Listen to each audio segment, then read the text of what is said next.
श्रीमद् भगवद गीता ने कोरोना काल में भी मनुष्य के जीवन में आत्मविश्वास और मनोबल बढ़ाकर सिद्ध कर दिया है कि गीता सिर्फ पुस्तक नहीं, जीवन जीने का मार्ग है।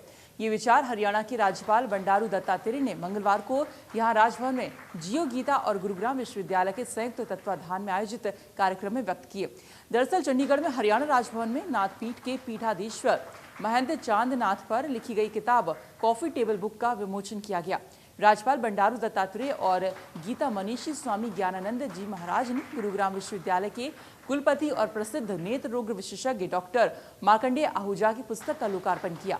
लोकार्पण कार्यक्रम में कुलपति मार्कंडेय आहूजा ने बताया कि योगी चांदनाथ सच्चे संत और अच्छे गुरु थे, विज्ञान के पुंज थे और वे अलौकिक संत, महान कर्मयोगी, महान तपस्वी और समाजसेवी थे, जिन्होंने अपना संपूर्ण जीवन समाज की सेवा में लगा दिया।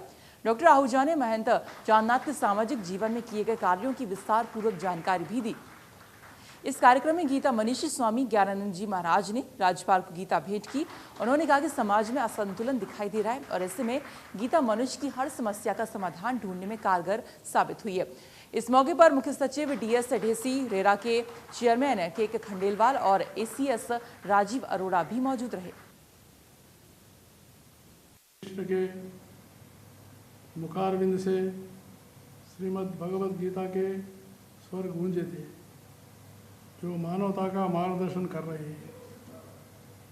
गीता के पहले श्लोक का आरंभ ही धर्म क्षेत्र कुरुक्षेत्र से होता है, जिसमें कुरुक्षेत्र को धर्म क्षेत्र की संज्ञा दी गई है।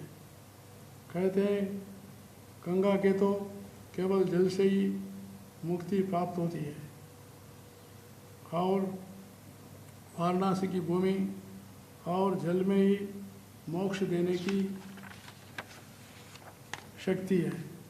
ये पुस्तक महंत चांदनाथ के कुछ अनकहे, कुछ अनछुए पहलुओं को, जो मैंने उनके साथ 30 साल बिताए और उनको करीब से जाना, उसके बारे में बयान करती है।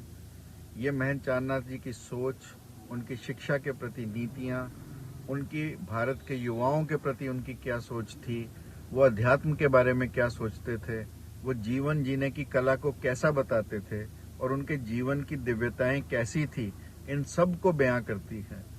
ये मेरे उनके 30 साल के साथ का निचोड़ है, जो मैंने इस व्यक्ति के अंदर पाया।